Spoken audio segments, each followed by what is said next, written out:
नमस्कार, आप देख रहे हैं न्यूज़ वन इंडिया। मैं हूं आपके साथ राजेश कुमार। वक्त यूपी की ललकार का है। उत्तर प्रदेश में होने वाले उपचुनाव से पहले बीजेपी बसपा ने मुस्लिमों पर फोकस करना शुरू कर दिया है और एक तरफ मुस्लिमों से दूरी बना के चल रही बीएसपी ने फिर से मुस्लिम और दलित गठजोड़ पे नजर तेज कर दी है। वहीं दूसरी तरफ बीजेपी ने सियासी रण में भाईजान को साथ लेने की तैयारी कर ली है और भाईजान के सवार करने के लिए रथ निकाल दिया है। लेकिन यह है कि आखिर भाईजान किसका साथ देंगे। पहले आपको एक रिपोर्ट दिखाते हैं, उसके बाद इस पर चर्चा करेंगे। यूपी बीजेपी का एम प्लान, मुस्लिमों पर माया मेहरबान, किस रथ पर सवार होंगे भाईजान। लोकसभा चुनाव के नतीजों के बाद बीजेपी अखिलेश यादव के पीडी की काट का फॉर्मूला ढूंढ रही है। रणनीति बनाई जा रही है, मंथन किया जा रहा है, क्योंकि अखिलेश यादव के पीडी के सफल फॉर्मूले ने जो बीजेपी की टेंशन बढ़ाई है वो काफी हाई है। इसीलिए बीजेपी ने यूपी की सियासत में एक बार फिर से अपने सियासी आधार को मजबूत करने की मुहिम शुरू की। पसमानदा मुस्लिमों का दाव भले ही 2024 के लोकसभा चुनाव में बीजेपी के काम ना आ सका, लेकिन पार्टी मुस्लिमों के साथ अपना नाता बनाए रखना चाहती है। बीजेपी ने मुसलमानों को पार्टी से जोड़ने की मुहिम शुरू की है, जिसके लिए पार्टी के यूपी अल्पसंख्यक मोर्चा ने 5 लाख मुस्लिम सदस्य बनाने का टारगेट रखा है। अपने साथ जो चिंता करता हूँ, समाज की चिंता करता हूँ, जो विकास है ऐसे लोगों को जरूरी है। और सबका साथ सबका विकास जनता पार्टी का नारा ही नहीं, उसका अमल ही वो दिख मिला। तो जहाँ तक आप भूकंप की बातें करते हैं वो केवल और राष्ट्रीय को जोड़ने का उनको संदेशा दिया जाता है। भारतीय जनता पार्टी का रास्ता अलग है और उनका रास्ता समाज विरोधी है और देश। बीजेपी का आरोप है कि कांग्रेस और सपा ने मुसलमानों को डराकर सिर्फ वोट लिए हैं, लेकिन उनके विकास के लिए कुछ नहीं किया गया। कांग्रेस और सपा का मुस्लिम प्रेम एक धोखा है। बीजेपी ने पिछली बार 1.5 लाख मुस्लिमों को सदस्य बनाया था। इस बार उसे बढ़ाकर 5 लाख करने का लक्ष्य रखा गया है। अल्पसंख्यक मोर्चा ने मुस्लिम सदस्य को जोड़ने का लक्ष्य रखा। अल्पसंख्यक मोर्चा की ओर से 6 वीडियो रथ निकाले जा रहे हैं। वीडियो रथ मुस्लिम बहुल इलाकों में सदस्य बनाने का काम करेंगे। 2024 लोकसभा चुनाव में मुस्लिमों के वोटिंग पैटर्न देखें तो यूपी में करीब 90% मुसलमानों ने कांग्रेस सपा गठबंधन को वोट दिया था। इसके चलते यूपी में बीजेपी 62 से घटकर 33 सीट पर आ गई। ऐसे में बीजेपी का पसमानदा मुस्लिमों का दांव भी काम नहीं आ सका, जिसके लिए पार्टी ने पिछले 1.5 साल में व्यापक पैमाने पर प्रचार प्रसार किए थे। उत्तर प्रदेश की मुस्लिम आबादी में करीब 80% हिस्सा रखने वाले पसमानदा मुस्लिमों के मऊ, गाजीपुर, आजमगढ़ और यहाँ तक कि वाराणसी जैसे क्षेत्रों में भी बीजेपी को साथ नहीं मिला। बीजेपी को 4% मुस्लिम वोट ही मिल पाए। देखिए, भारतीय जनता पार्टी पसमानदा सम्मेलन करती है, सूफी सम्मेलन करती है, तो भारतीय जनता पार्टी हो या दूसरे दल में, उनके अपने अपने कार्यक्रम में अपनी अपनी नीतियां हैं। समाजवादी पार्टी को अपने पीडीए फॉर्मूले पे, पीडीए के लोगों पर भरोसा है कि हम जनता की मुद्दे उठा रहे हैं, जनता की आवाज उठा रहे हैं, जनता को समाजवादी पार्टी पे भरोसा है। आने वाले चुनाव में जनता समाजवादी पार्टी को वोट देगी। दूसरे दलों के खिलाफ में जनता आने वाली है। और इसीलिए बीजेपी ने इस बार पसमानदा के बजाय सभी मुसलमानों को पार्टी से जोड़ने की मुहिम शुरू की है। उत्तर प्रदेश के उपचुनाव वाली 10 सीटों पर बीजेपी खास फोकस कर रही है। इसके अलावा 2027 विधानसभा चुनाव को ध्यान में रखते हुए बड़ी संख्या में मुसलमानों को अपने पाले में लाने की कोशिश में जुटी है। मुस्लिम वोटों की सियासी ताकत को देखते हुए बीजेपी ने मुस्लिम सदस्य बनाने के लिए खास तौर पर अभियान शुरू किया है, ताकि 2024 के लोकसभा चुनाव की तरह सियासी नुकसान न हो सके। बीजेपी ने 1.5 लाख सदस्यों को बढ़ाकर 5 लाख करने का प्लान बनाया।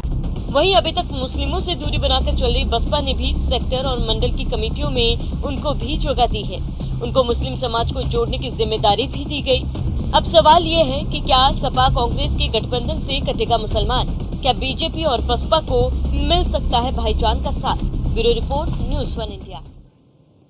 और हमारे साथ एक वरिष्ठ पैनल इस वक्त दिनेश सिंह, प्रवक्ता भारतीय जनता पार्टी के।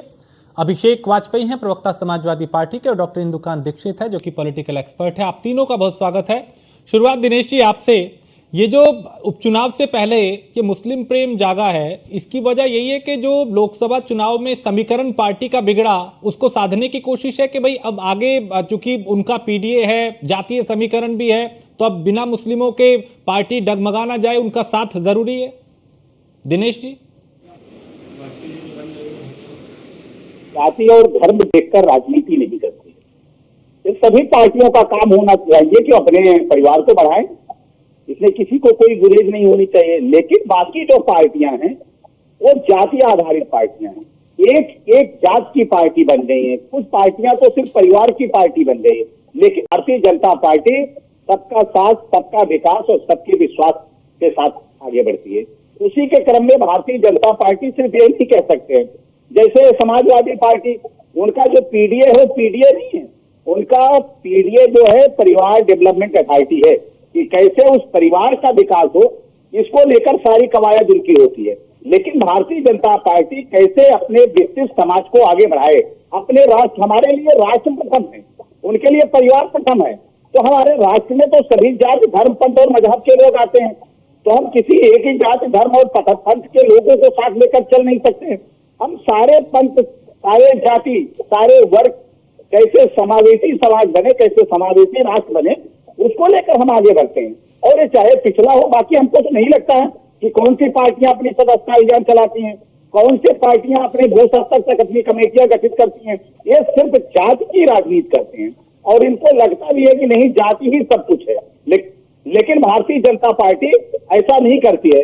हमने उत्तर प्रदेश में हो या देश में जो सदस्यता चलानी है, हमको 10 करोड़ नए सदस्य बनाने का जो लक्ष्य है, उसके तहत सभी जो मोर्चे हैं, चाहे युवा मोर्चा हो, चाहे महिला मोर्चे हैं, चाहे युवा मोर्चा हो, चाहे महिला मोर्चा हो, चाहे किसान मोर्चा हो, चाहे अल्पसंख्यक मोर्चा हो, सबके लक्ष्य निर्धारित किए गए हैं कि देश में युवाओं को जोड़ना है, प्रदेश में किसानों को जोड़ना है, प्रदेश में महिलाओं को जोड़ना है और प्रदेश में अल्पसंख्यक समुदाय के लोगों को भी जोड़ना है। नहीं, इसकी एक ये वजह भी तो नहीं दिनेश जी कि अगर आप कह रहे हैं कि हम जाति की राजनीति नहीं करते और दूसरों को आप कह रहे हैं कि समाजवादी पार्टी पीडीए की बात करती है, कहीं उस पीडीए ने ही तो बेचैनी नहीं बढ़ा दी कि भाई अब समीकरण अलग तरीके के बनाने पड़ेंगे? नहीं, देखिए, अगर पिछली बार की सदस्यता में देखिए तो पिछली बार भी 1.5 करोड़ सदस्य जो है उत्तर प्रदेश में अल्पसंख्यक समाज के बने थे। ये तो कहीं से नहीं है इस बात, क्योंकि ज्यादा लोगों को जोड़ना है तो लक्ष्य तो बड़ा हो गया है। और देखिए, आप यहाँ का किसके साथ जाएंगे, आप अपनी स्टोरी में दिखा रहे थे राजेश जी, कौन किसके साथ जाता है। देश की जनता बहुत जागरूक हो चुकी है। सिर्फ बाकी पार्टियां, चाहे लोगों ने उत्तर प्रदेश में, हम उत्तर प्रदेश के लिहाज से बात करें, उत्तर प्रदेश में लोगों ने बहुत पहले कांग्रेस का भी शासन देखा है, बिल्कुल, सपा का भी शासन देखा है, बसपा का भी शासन देखा है, बसपा का भी शासन देखा और भारतीय जनता पार्टी का भी सुशासन देख रहे हैं। तो सिर्फ पहले विकास होता था, लोग देखते थे बसपा के शासनकाल में अंबेडकर गांव कौन सा है, पहले विकास वहां पहुंचता था। सपा के शासनकाल में लोग देखते कि लोहिया गांव कौन सा है, किस गांव में ज्यादा यादव रहते हैं उसका विकास होगा। तो जाति देखकर विकास करने वाले लोग या पार्टियां, वो मुझे नहीं लगता है किस तरह ठीक है। अभिषेक, आप कहते हैं कि समाज की कल्पना कर सकते हैं, अल्पसंख्यकों पे जुल्म किया जाता है, बीजेपी को इस तरीके से आप लोग टारगेट करते हैं और वो लोग अभी रथ उन्होंने निकाला है, उस पर सवार करने की तैयारी है। मुस्लिमों को पार्टी से जोड़ने की 5 लाख का टारगेट रखा है। क्या ये पीडीए का आपको लगता है दबाव है, या फिर आप लोग एक प्रोपेगेंडा चलाते हैं कि भाई अल्पसंख्यक विरोधी हैं? धन्यवाद राजेश भाई। नहीं, ये दूसरी पार्टी के लोग प्रोपेगेंडा चलाते हैं राजेश जी, भारतीय जनता पार्टी कभी नहीं। भारतीय जनता पार्टी, मुझे बताइए दिनेश जी, ये अभिषेक से मेरा, दिनेश भाई, जो भी विकास, ये अभिषेक से मेरा सवाल था। अभिषेक जी। अच्छा जी जी राजेश भाई, सबसे बड़ी चीज है कि भारतीय जनता पार्टी के पास ना ही कोई नीति है ना ही नियत है। बड़ी परेशानी भारतीय जनता पार्टी की ये है, ये कहते हैं हम जाति के आधार पर राजनीति नहीं करते हैं। आपको ध्यान होगा कि अभी चुनाव के समय क्या किया भारतीय जनता पार्टी ने, किसको लेकर के आए थे, मध्य प्रदेश के सीएम को लेकर के आए थे, यादवों के लिए। हुआ क्या, वो भी इनका अस्त्र वो टाटा फिश निकला। वहां पे आखिर ब्राह्मणों को, कुर्मियों को, अलग अलग लोगों को ले जाकर के बैठाया गया, कह रहे क्या हम यादव, वो भी इनका कुछ नहीं हुआ। अभी जैसा दिनेश भाई ने बोला, दिनेश भाई बोल बड़ा अच्छा रहते कि हम जोड़ने के लिए बात करते हैं, लोगों को जोड़ रहे हैं, लेकिन जोड़ तो रहे हैं, लेकिन उनके लिए कर क्या रहे ये नहीं बता पाते हैं, क्योंकि उनके लिए कर ही कुछ नहीं पाते हैं। विश्व की सबसे बड़ी पार्टी होने के बावजूद आज इनकी हस्र ये है, आप समझ लीजिए कि लोग अब कतराने लगे हैं, लोग अब कतराने लगे, वो रास्ते, नए नए रास्ते ढूंढ रहे कि किस तरीके से क्या करें कि हम भारतीय जनता पार्टी से धीरे से अलग हो ले, हमारी कश्ती भी बची रहे, उसमें छेद भी ना हो। लोग इन पैमानों पे आ चुके हैं। आपने देखा कि कितनी जगह पे, अभी आप देख लीजिए कि भारतीय जनता पार्टी ने अपने ही एक नेता को कैसे हिदायत दी कि आप किसी भी प्रकार की बयानबाजी मत कीजिए, नहीं तो हमें भारी पड़ जाएगी। आपने देखा कि कैसे मुख्यमंत्री योगी आदित्यनाथ जी ने बातों बातों में कैसे संदेश दिए दिल्ली वालों को, अभी बड़ा बयान उनका चर्चित में था। आपने देखा, हम सब ने देखा इन चीजों को, लेकिन भारतीय जनता पार्टी की परेशानी यही है, सत्ता की मलाई चाहती है लेकिन जनता जनार्दन की बात नहीं करना। दिनेश जी वो कह रहे हैं आपने किया कुछ नहीं उनके लिए, बस साथ जोड़ना है। नहीं जी राजेश जी, बहुत अच्छा सवाल है कि यही तय हो जाए ना, हम लोग बैठ के। राजेश जी बताइए, सारे जिलों में आज मेडिकल कॉलेज स्थापित है, तो क्या उन जिलों में सिर्फ एक जात के लोग अपने इलाज कराने जा रहे हैं? या यार जितने भी सड़कों का निर्माण उत्तर प्रदेश में हुआ है, एक जात और धर्म के लोग चल रहे हैं? या जो भी सरकार की योजनाएं हैं, चाहे वो घर देने की योजना हो, चाहे जल पहुंचाने की योजना हो, चाहे पहुंचाने की योजना हो, चाहे लखनऊ में ही दिलाने की बात हो, मेडिकल कॉलेज में सिर्फ वोट चाहिए। झलकारी बाई ने लेकिन आपके लिए जो है यादव, जब आपकी सरकार थी तो गाजीपुर से लेकर गोरखपुर तक भी एक पेपर में, जरा सुन लीजिए, मैं बीच में शेख जी बोलता नहीं हूँ ना, मैंने आपके बीच में एक शब्द बोला था क्या? अरे आप शेख जी तरीका की व्यवस्था ही नहीं लोगों ने, ये कौन सा तरीका है? मैं आपके बीच में बोलूंगा तो आपको समझ में आएगा क्या? मुझे लगता है कि बड़े चारने प्रश्न है। शेख जी मुझे भी बीच में बोलना आता है, और आपसे तेज बोल सकता हूं, आपसे जल्दी जल्दी बोल सकता हूं, आप बोल नहीं पाएंगे, तो इसलिए आप सुन लेंगे तो हाथने लगेंगे, जवाब अच्छे से बोलेंगे तो हाथने लगेंगे। वाजपेयी जी कौन सा तरीका आपका? ये कौन सा तरीका आपको? आपके पास जवाब नहीं तो बीच में बोलेंगे क्या? धैर्य रखिए ना, हम लोग बैठे जवाब दे रहे हैं, आप जवाब ले, मुझे अपनी बात कह लेने दीजिए। हो सकता है मेरी बात से आपको असहमति हो, तो अपने समय में आप कहिएगा ना, लेकिन चूंकि आपने कुछ किया तो है नहीं, आपकी बेचैनी, आपकी घबराहट हम समझ सकते हैं। आपने और संसद समुदाय के लिए किया क्या है? आपको तो सिर्फ यादव दिखता है, सिर्फ यादव दिखता है, चाहे वो बलात्कारी हो, चाहे वो हत्यारा हो, चाहे वो डकैत हो। लेकिन अगर यादव लखा हुआ है तो सारी पीड़ा समाजवादी पार्टी, अखिलेश यादव से लेकर पूरा समाजवादी पार्टी पूरा बेचैन हो जाता है। तभी उनको कैसे डकैतों के साथ खड़ा हुआ है, बटेंगे तो कैसे हत्यारों के साथ खड़ा हुआ है? ये बेचैनी आपकी समझ में आती है। आपको सिर्फ वोट चाहिए, उनके लिए आपको कुछ करना नहीं चाहिए। आपके पीडीएफ सिस्टम में आपके परिवार के सिर्फ एक परिवार की पूजा कीजिए आप, बस अखिलेश यादव के परिवार की पूजा करिए, वो आपकी मजबूरी है। उन्हीं का विकास आप करिए, बाकी पूरे प्रदेश में आपको दूसरा यादव नहीं नजर आएगा, आपको दूसरा मुसलमान नहीं आएगा नजर। ये आपकी विडंबना है आपकी पार्टी। आप बनाइए ना सदस्यता अभियान चलाइए, किसी आपको मना किया है? लेकिन जब हमारी सरकार उनके लिए काम करती है तो आपको डर सताने लगता है, आप लोग डराते थे भाजपा आ जाएगा आपको खा जाएगा। आप ही लोग तो डराने वाले लोग थे, आपके पास जवाब ही नहीं। अभी अब शेख जी आप ही समाजवादी पार्टी के लोग डराने वाले लोग थे कि भाजपा आ जाएगी, पता नहीं क्या करेंगे। आज जहां जहां भारतीय जनता पार्टी का शासन है वहां संख्यक समुदाय सबसे ज्यादा सुरक्षित है, ठीक सबसे ज्यादा कर रहा है। इंदुकान जी, ये जो अब उपचुनाव से पहले और खासकर चूंकि 27 का विधानसभा चुनाव भी है, उससे पहले ये जो बीएसपी और बीजेपी का मुस्लिम प्रेम जागा है, क्या इसकी वजह यही है कि जो अभी लोकसभा चुनाव में समीकरण जो बिगड़ा इन पार्टियों का, उसी की वजह है कि अब ये चाहते हैं कि भी इनको बिना साथ लिए काम बन नहीं पाएगा? हमारे जितने भी को पैनलिस्ट, उनको मेरा नमस्कार। मेरी आवाज आ रही है राजेश जी? जी जी आवाज आ रही है। देखिए, मुख्य बात यह है कि ये पूरे देश में लोग जानते हैं, और हमसे और आपसे बेहतर भाजपा के खुद पदाधिकारी गण जानते हैं कि मोटे तौर पर मुस्लिम समुदाय भाजपा के लिए वोट नहीं करता है, और ज्यादातर वो ढूंढते हैं कि भाजपा को हराने वाला कैंडिडेट कौन है, जो नियरेस्ट राइवल होगा या जो लगेगा कि ये जीत सकता है, उसको वोट करते हैं। और इसकी जानकारी बिल्कुल नीचे से लेकर ऊपर तक भाजपा के पदाधिकारियों को होता है।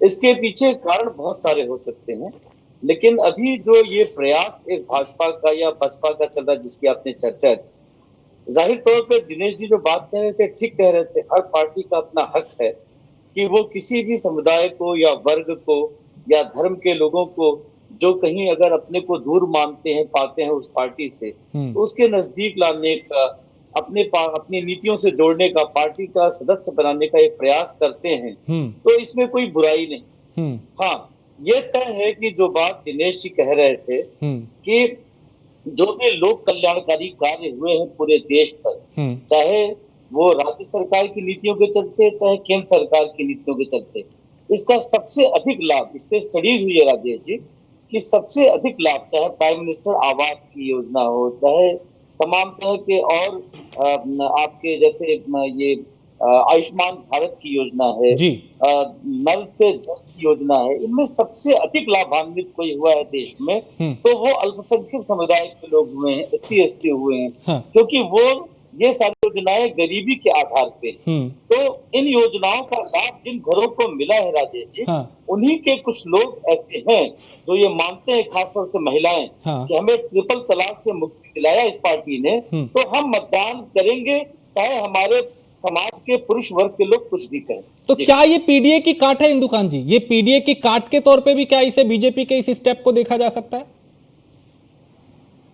बिल्कुल, देखिए पीडीए की जो बात किया था अखिलेश जी ने, निश्चित तौर पर पीडीए कह देने से वोट उनके पास नहीं आए। मैं मानता हूं व्यक्तिगत तौर पे कि जो लोग भाजपा, जैसे भाजपा के शीर्ष नेताओं ने, यहाँ तक कि प्रधानमंत्री ने भी मुस्लिम आरक्षण के खिलाफ खुल करके बात कही, हो सकता है वो राष्ट्र के हित में है, लेकिन जिस समुदाय के प्रति आप सीधा प्रधानमंत्री के स्तर पर ऐसी बात कहते हैं, फिर उसी समुदाय के वोट की बात सोचते हैं, तो ये हमें लगता है कि बेमानी है। वो समुदाय आपको वोट नहीं देगा, और खास तौर से जो विपक्ष है वो तो भड़काने के लिए पूरा उपयोग भी करेगा ऐसे मुद्दों का। ठीक है, अभिषेक वाजपेयी, ये मुसलमानों को जोड़ने की कोशिश है, वो निश्चित तौर पे भाजपा के प्रति उनके स्टैंड को सॉफ्टन करने का एक प्रयास और करना भी चाहिए। ठीक है, अभिषेक वाजपेयी, चूंकि लोकसभा चुनाव में आप लोगों ने पीडीए को खूब भुनाया था, क्या ये पीडीए की काट आपको लगता है कि बीजेपी वो काट तलाश रही है ये अभियान चला के?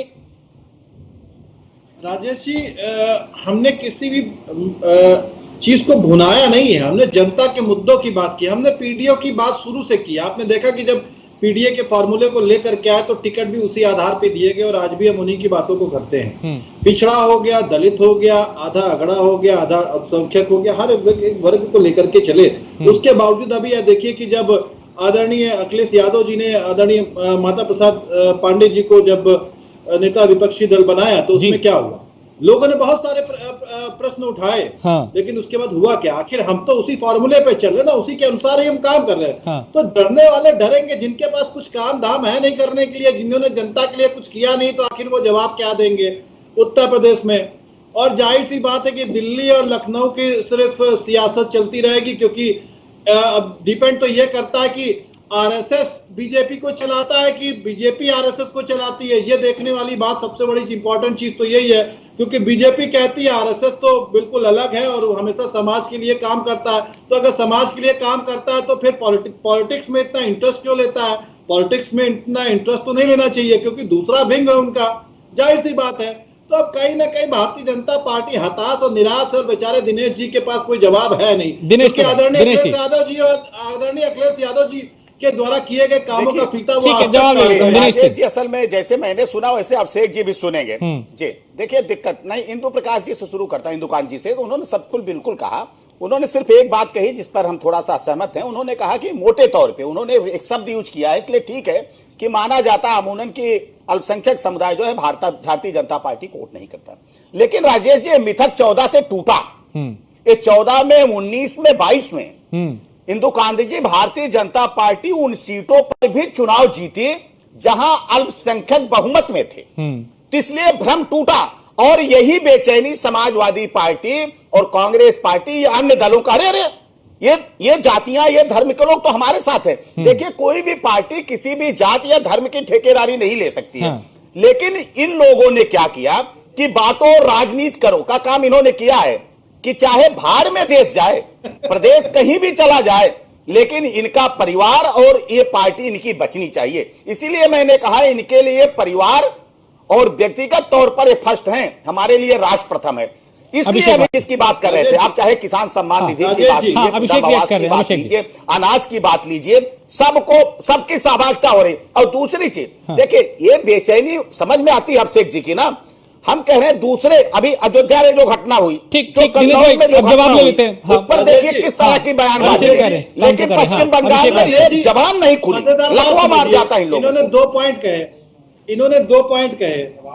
जब इन्होंने बात कही तो आखिर मुख्यमंत्री योगी आदित्यनाथ जी को क्या जरूरत पड़ गई थी बयान देने की कि बटेंगे तो कटेंगे, ऐसा बयान देने की क्या जरूरत पड़ गई थी? दूसरी चीज, अभी राशन की बात बिल्कुल नहीं, बिल्कुल इसी का जवाब ले लीजिए, बहुत महत्वपूर्ण है राजेश जी। बिल्कुल, जो भी समाज बटेगा कटेगा। अरे चाहे देश हो चाहे समाज हो, इसमें कौन सी दिक्कत हो गई आपको? एक राज्य के सूबे के मुखिया होने के नाते वो लोगों को कहे कि आप जाति में बट जाइए, आप जाति में बट जाइए। हम भी कह रहे हैं कि सबको एक रहना चाहिए। अब शेख जी, आप भी अपने परिवार में कहते होंगे सब एक रहो, अलग अलग रहोगे तो कट जाओगे, इसमें कौन सी दिक्कत है? और बात अब जब राशन की नफरत की राजनीति अभिषेक जी आप सब करते हैं, भारतीय जनता पार्टी विकास की राजनीति करती है। हम सब ठीक है, सबकी अपनी राजनीति, अपने एजेंडे हैं, अपने अपने तरीके। चलिए, विकास की राजनीति का बहुत शुक्रिया अभिषेक, आपका भी शुक्रिया, और इंदुकान जी आपका भी शुक्रिया। लेकिन सबसे बड़ी बात यही कि चुनाव से पहले मुस्लिम मतदाताओं को अपने पाले में लाने के लिए अब हर पार्टी पूरी तरह से एक्टिव नजर आ रही है, चाहे वो बीजेपी हो या बीएसपी। देखना होगा भाईजान किसका साथ देंगे।